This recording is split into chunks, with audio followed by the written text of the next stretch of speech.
Good morning students, welcome you all to today's English class. Students, as you can see on the screen, today is Saturday and we are doing the revision of the previous work done in this week.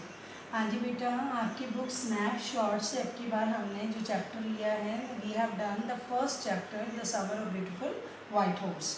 और ये chapter किसने लिखा बेटा? William श्रेयान ने। And William श्रेयान का ये बहुत ही सुंदर चैप्टर है। जैसे कि नाम से पहले हम टाइटल को एक बार रिवाइज करते हैं। समर मैंने गर्मी एंड ब्यूटीफुल वाइट हॉर्स, एक वाइट घोड़े की कहानी है ये, कि कैसे दो लड़के घुड़सवारी करते हैं और वो घोड़े के साथ रहना बहुत पसंद करते हैं। But the problem is that कि वो अपना घोड़ा खरीदना अफोर्ड नहीं कर सकते, तो कैसे वो घोड़ा चुरा के लाते हैं और उसको रिटर्न करते हैं। This is all about the story. So बेटा, ये स्टोरी लिखी है विलियम श्रेयान ने। और कैरेक्टर्स इसके मेन कौन से हैं बेटा? एरम एंड मोराद। मेन कैरेक्टर्स इसमें रहेंगे एरम। एरम एक 9 years ओल्ड लड़का है और मोराद 13-14 years ओल्ड लड़का है। दोनों जो है कजन्स हैं और वो किस फैमिली को बिलोंग करते हैं? गैरगोलियन फैमिली को। किस फैमिली को बिलोंग करते हैं?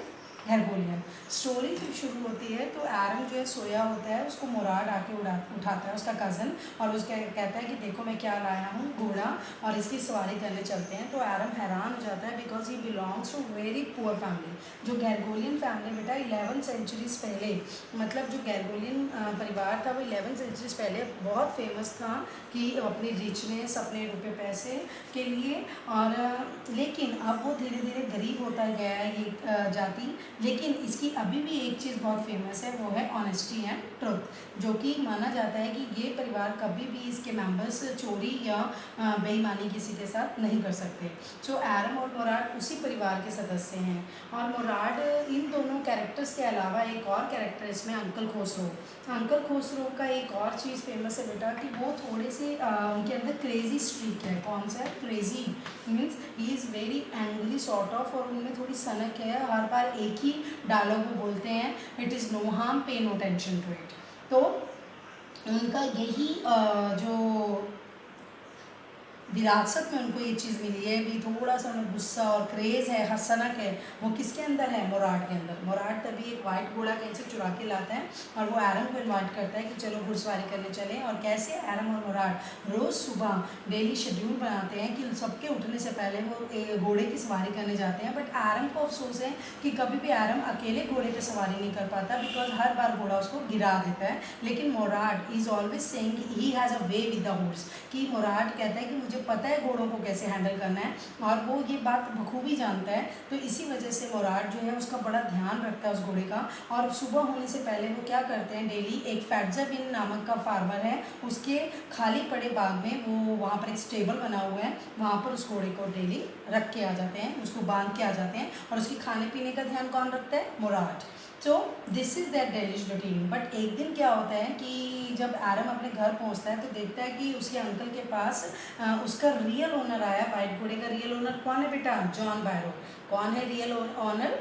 जॉन बैरो का वो घोड़ा है जिससे जॉन बैरो अपनी सर्वाइवल करता है, अपनी लिविंग कंप्लीट करता है। किससे? घोड़े से। तो जॉन बैरो बहुत परेशान है। वो अंकल खोसरो को कहता है कि किसी ने उसका वाइट घोड़ा चुरा लिया है। तो अंकल खोसरो कहते हैं pay no tension to it, is no harm. कहते हैं अंकल खोसरो कहते हैं कि हम इतना बड़ा परिवार खो चुके हैं, हम इतना बड़ा अपना देश खो चुके हैं और तुम्हें अपने घोड़े की पड़ी है। तो ये कहकर जो है जॉन बैरो निराश होकर वहाँ से चला जाता है। लेकिन एरम ये बात मोराद को आके बताता है, तो मोराद समझ जाता है कि अब हमें वो घोड़ा उनका वापस करना होगा। तो एक दिन की बात है, एरम और मोराद दोनों घुड़सवारी करके वापस जा रहे होते हैं घोड़े को फैटजाबिन फार्मर के गार्डन में बांधने। तभी उनको रास्ते में जॉन बैरो मिल जाता है और जॉन बैरो देख के हैरान हो जाता है कि एग्जैक्टली जो मुराद के पास घोड़ा है वो एग्जैक्टली उसके वाइट हॉर्स जैसा है, जैसा उसका वाइट हॉर्स है बिल्कुल वैसा है। तो वो उसको बोलता है कि बिल्कुल मेरे घोड़े जैसा है, लेकिन मेरा घोड़ा नहीं हो सकता। क्यों नहीं हो सकता? अब देखो बेटा, उसका गैरगोलियन फैमिली भी कितना ट्रस्ट है जॉन बैरो का। वो कहता है कि तुम्हारा परिवार तो चोरी कर ही नहीं सकता, it is not possible that you might have been dreaming to steal anybody's thing. So वो ये कह के चला जाता है कि इट्स ओके कि तुम्हारा ही घोड़ा होगा, मुझे होपफुली मेरा घोड़ा मिल जाएगा। तो लेकिन ये सुनकर मुराद की अंतरात्मा, उसकी कॉन्शियसनेस, देखो बेटा जो मुराद की कॉन्शियस है वो उसको अवेक करती है कि उसको उनका घोड़ा वापस जरूर करना चाहिए। किनका? जॉन बैरो का।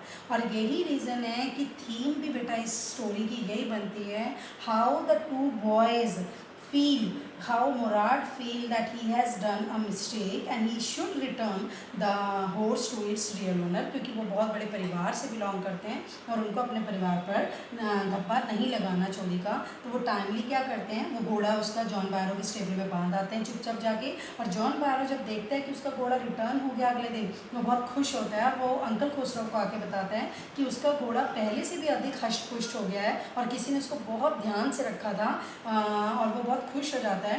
तो अंकल खुसरो फिर दोबारा अपना वही तकिया कलाम कहते हैं, इट इज़ नो हार्म, पे नो टेंशन टू इट, और ये कहकर ये स्टोरी फिनिश हो जाती है। यहाँ तक बेटा आपकी स्टोरी थी the summer of beautiful white horse, जिसमें हमने देखा कैसे वो दो कज़न्स आपस में बहुत ज़्यादा इंजॉय करते हुए घोड़े की सवारी करते हैं and they enjoy riding of the horse and timely they return the horse to its real honour.